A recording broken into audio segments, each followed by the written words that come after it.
Hello and welcome to the latest Science of Sport podcast. I'm your host Matt Solomon, and today I'm delighted to be joined by Christle Guevarra. So Christle is a sport medicine physician and she works with US Figure Skating team. Next to that, she also works in private practice and with Renaissance Periodization, which makes her the perfect person today to discuss how you can modify training to improve your sport performance. So without further ado, it's time to welcome Christle onto the show.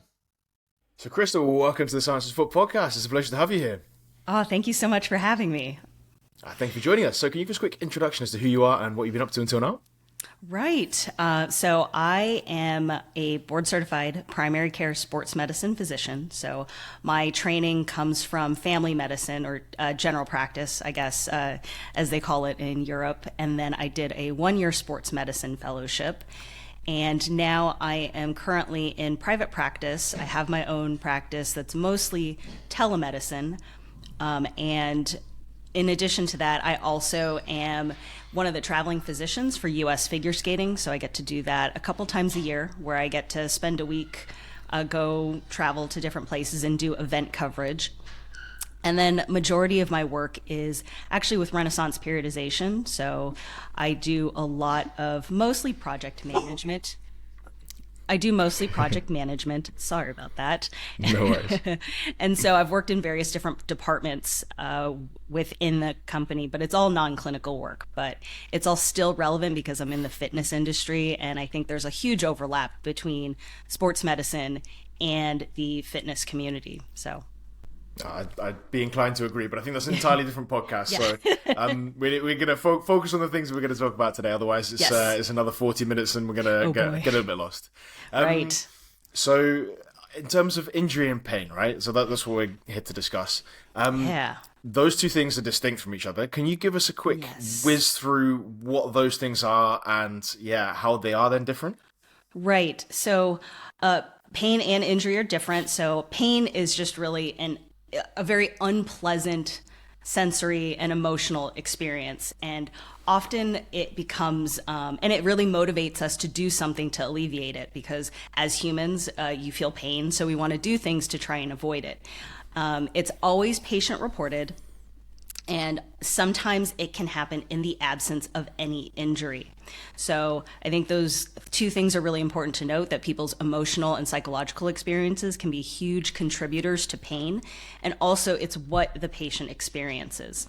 So with injury, it's very much a clinical suspicion of damage to the body and the body's tissues. So unless you are, Kevin Ware and you have a pretty nasty open fracture in the middle of a basketball court, in the middle of a big game, it's really up to the clinician to rely on the patient's story for a plausible and relevant mechanism, and then looking out for signs of inflammation, whether it's pain, which we just talked about, but also heat, redness, swelling, and then evaluating that loss of function if it's present.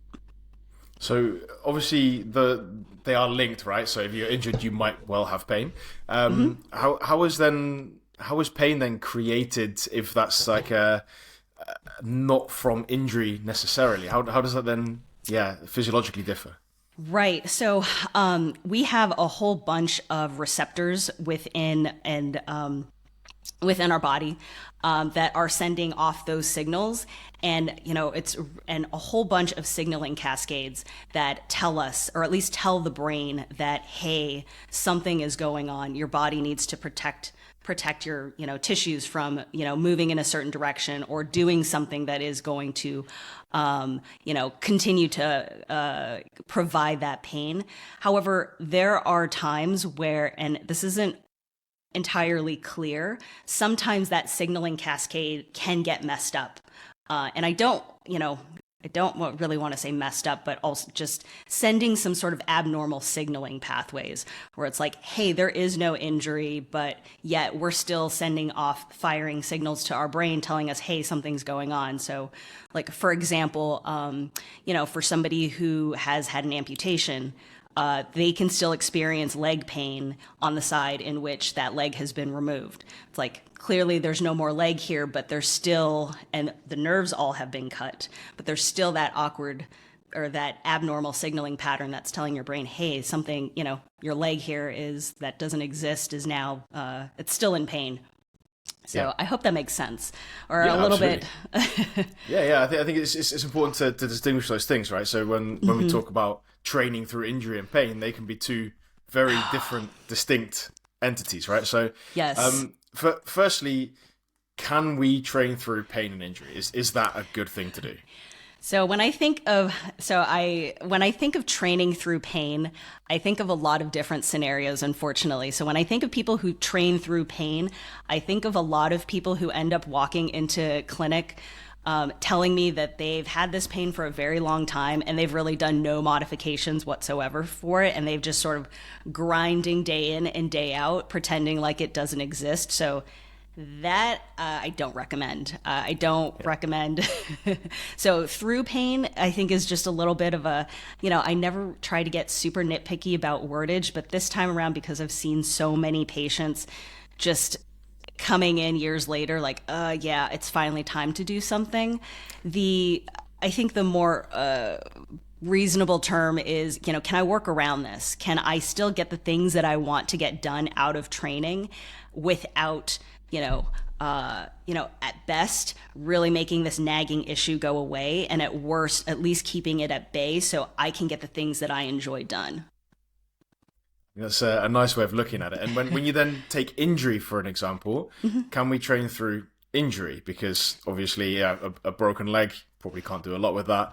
That's clear. But there are loads of different injuries. And yeah, sometimes you could kind of get away with it and maybe not. So how does that work with injury?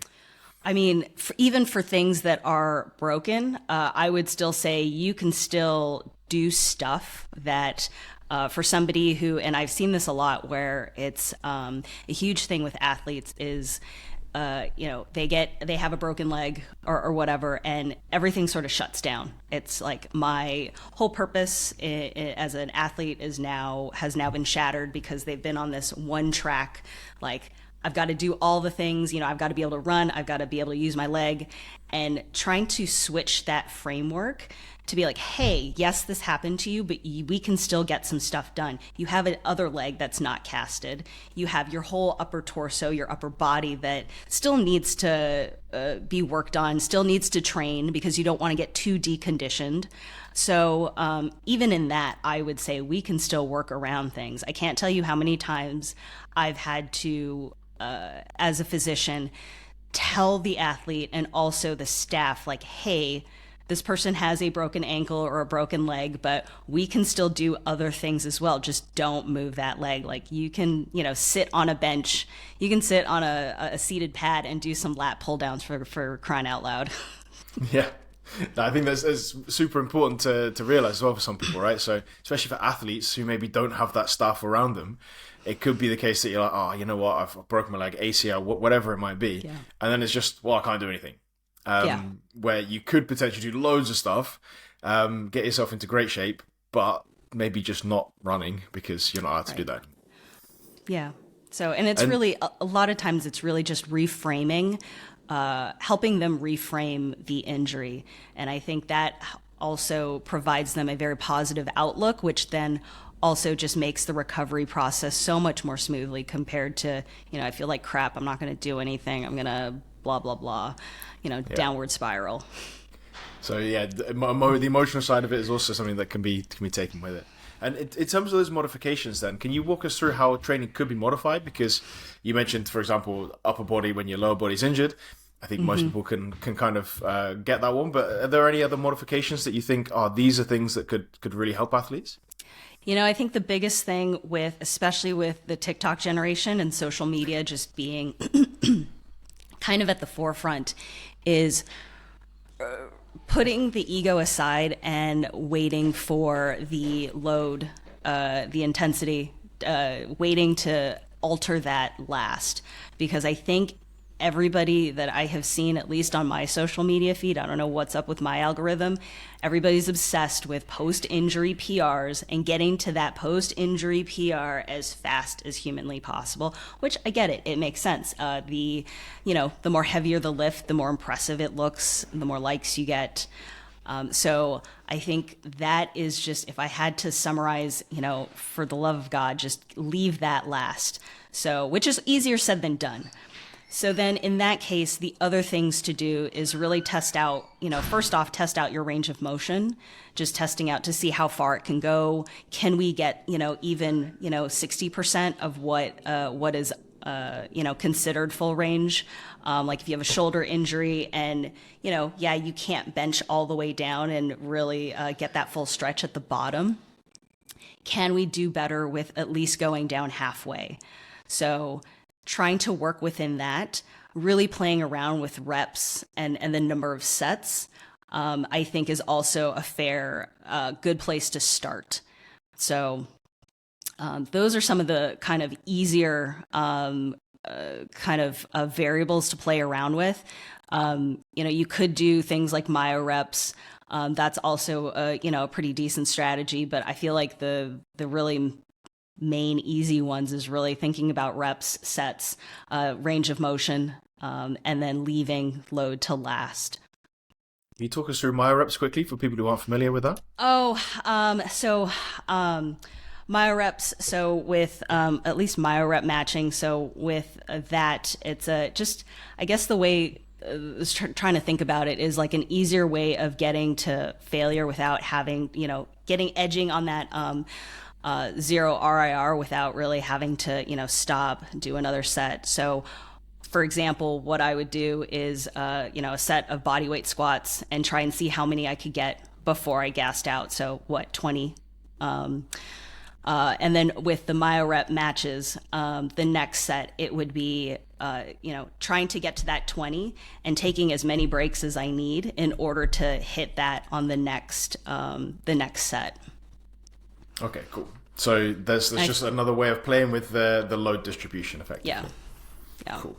And are there any other little bits and pieces when it comes to being like injured as opposed to pain, like an injury, how you could train potentially a limb which has an injury, but still get some kind of effect on that? Because obviously, I don't know, let's take an arm for example. If your hand is injured, maybe you can't grab anything, but then does the shoulder need to wither away? Are there any things that could be done to overcome that injury? Yeah, I was actually thinking about this, the actual example of the hand. Like, what do I do if my wrist is, I don't. If you could strap, you could use bands and still get a pretty decent amount of resistance with that. That would be probably a really good place where I would deploy that. I don't even know if this still exists. I was thinking about in the 90s when they had the ankle weights where you would just kind of attach those straight up, would attach, that to kind of a part of the wrist that probably wasn't, if you had a cast on, you could probably do that. And really trying to think of ways for the shoulder, so some lateral raises, really getting creative with the exercise selection. And then also, if I can't grab onto anything, I can also attach something to myself, that doesn't require me to grip. Excellent. I think that's a really good example. And you can also apply that to other limbs as well, right? So you can do it with legs. And I can imagine machines, for example, where you could potentially, instead of, if you had the same on your foot, then you could potentially do that with a leg extension, leg curl, but you don't have to use the foot. So I think there's some good options there. Can you talk us through how you would then apply this in the real world? Because obviously, these things are great to hear, but can you walk us through like a case study as to how you've done this previously so that we can kind of bring this all to life? Yeah. Do you want something? So I have two examples. One that was pretty recent. And I think it's also important to highlight that not everything goes smoothly, and the sometimes the struggle to get what you want. So I think part of it is giving a client or a patient a little bit about what they need, and then also in turn also giving them something about what they want. So. I had recently, and I think it's hard for me because I'm also a doctor, but also I take on some very few diet and training clients. So this is a recreational athlete, in her 20s, female, was in the middle of a mass phase, and a mini cut, and then had done a mini cut because her ultimate goal is to just look like a bodybuilder, but not compete on stage, and then also do some Krav a couple times a week. So we were in the middle of a mini cut, and she had fractured her toe doing Krav, and saw the physician closer to her state, and ended up breaking her toe. Got put in a boot, was told not to do anything. And then, of course, it's like, what do I do now? And so this is a very motivated individual. She, was doing Krav a couple times a week, bodybuilding style training 5 days a week, was in a deficit, was also doing a lot of high intensity cardio, a lot of biking around the city, a lot of walking, so about 20,000 steps, and then also on a deficit. So, so that's a lot of stuff. It's a lot of easy stuff to be on a deficit, right? Like, you get your deficit quite happily there.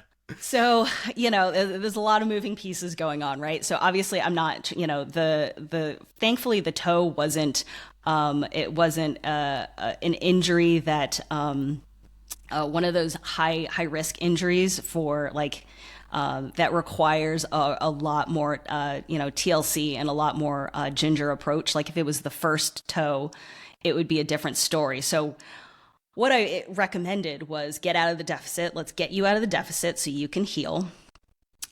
Stop Krav for, a while until that foot is healed and you're cleared out of the boot.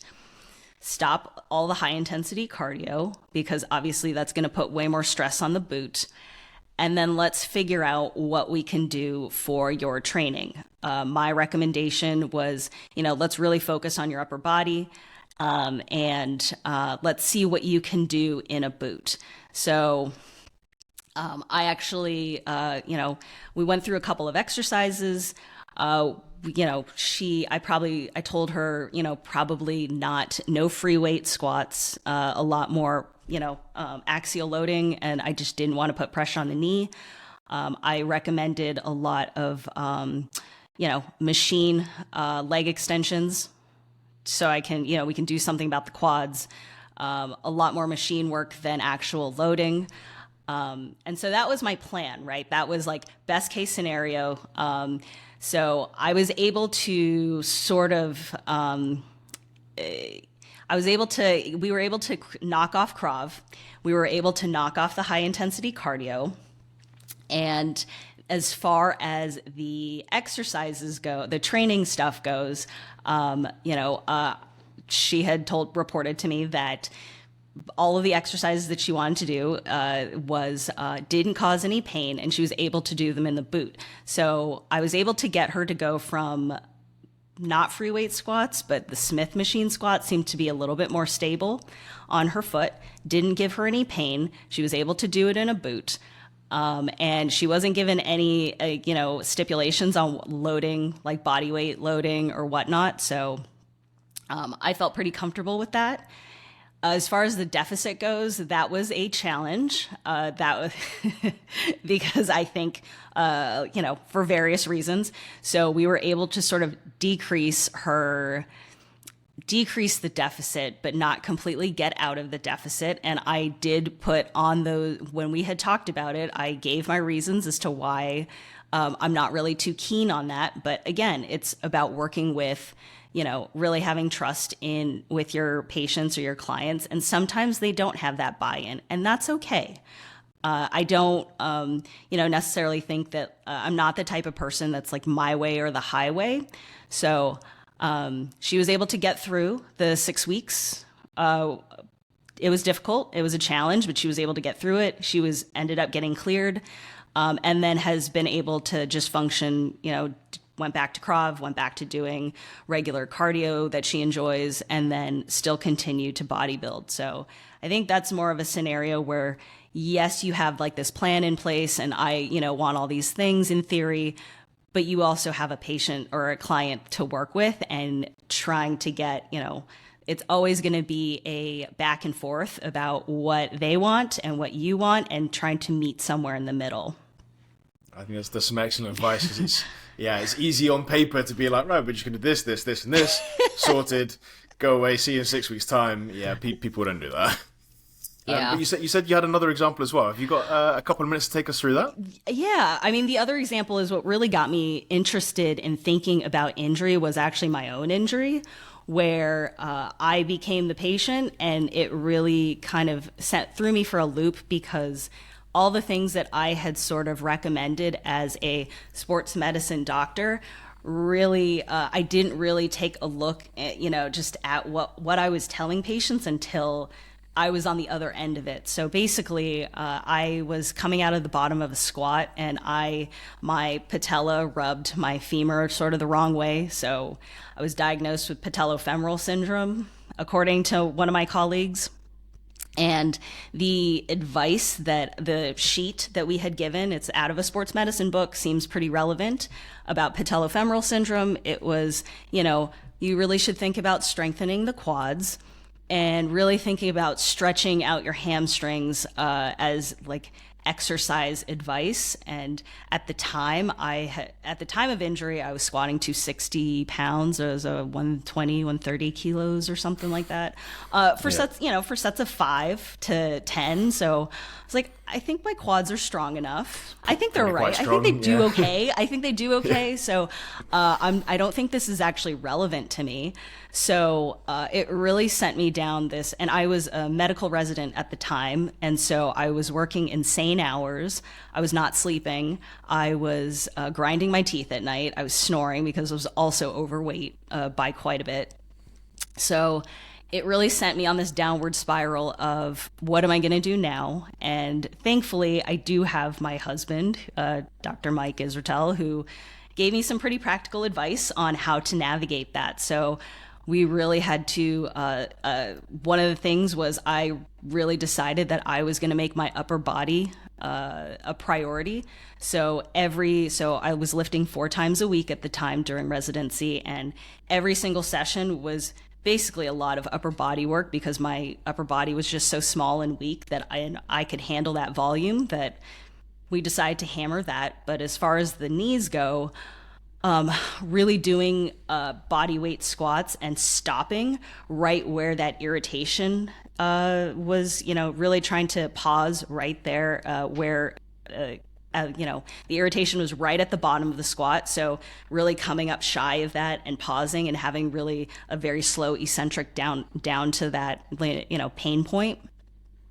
I was doing that for 4 weeks, and then leg press didn't seem to irritate it. So I was able to do a lot much higher reps and a little bit more load. And it wasn't until a month out that I started to introduce close stance pause squats back into my rotation for warm up weight for sets of 10 to 20, and then moving on to kind of increase the weight. So starting at 135 for me, which was pretty light, still pretty light. So and I was barely going up 5 to 10 pounds per mesocycle. And kind of as I moved down, really, it wasn't until, month 5, 6, and 7 that I started to mess around with the load. So, it took me 7 months to get from like this really nagging patellofemoral injury to being able to squat what I previously did post-injury. And that's also with probably the worst recovery ever. Working as a resident, you're doing 24-hour shifts all the time. Like it's, so I never like to give people huge timelines, but I think, 7 months is a lot. But also, that's a real world example of somebody who's working insane hours, like what could happen. So yeah, I think it's a really nice insight into how sometimes the worlds flip around and you're like, oh yeah, shit. Now I've got to follow my advice or find something new. And those things are more difficult than telling people what to do, right? But, I really appreciate that. Thank you for the insight. So, like in terms of where people can find more about you and what you're up to, where can people find more? Yeah, a lot of the stuff is on my Instagram, dr.christle. I do have a link to some of the YouTube videos. So I have been in a couple of training videos and some tutorial videos on the RP YouTube channel. So, please check that out. Ever since I think a lot with that previous experience of injury, I just really started to fall in love with the process of doing a more bodybuilding style training. It just feels a little bit easier on the joints, which I feel also is sort of ironic considering I've decided to take up jujitsu. On top of that, like, So, destroying you on one side and building you back up on the other one. But yeah, it just seems just having that control. You still get like a good, you get a pump. You feel pretty damn good at the end of the day. I just kind of stopped. I was like, powerlifting was fun, but I like a little bit more of a guarantee that the things that I'm doing now in the gym pretty much have a much lower likelihood of getting injured. Yeah, that's understandable as well. I think at a certain point, the intensity all of the time is a lot, right? So it seems like some wise life choices moving forwards. So Christle, massive thanks for your time and effort today. It's been a pleasure talking, and look forward to speaking again soon. Thank you so much. Have a great day. Thank you very much. You too. Bye. And that's it. Once again, a massive thanks to Christle for all of her hard work into this podcast. I really appreciate it. I'm sure you do at home too. Before you leave, I want to point you in the direction of the Science of Sport Coach Academy. Now, the Coach Academy is an overgrowing library of sports science courses which are broken down into bite-sized chunks. So if you've enjoyed today's podcast and you want to get your hands on some more great sports science information, you can hit the link in the show notes. You can get into the Coach Academy completely for free for the next 7 days. What's more, every time you complete one of the courses, you'll get a certificate of completion, which will prove your ongoing education. And of course, if you've enjoyed today's podcast, it'd be fantastic if you could recommend us to a coach, a colleague, an athlete, or a friend. That means that we can keep bringing you the best possible guests and the best possible content. And that's it. Once again, a massive thanks from me. I'm Matt Solomon for Science of Sport, and I'll speak to you next week.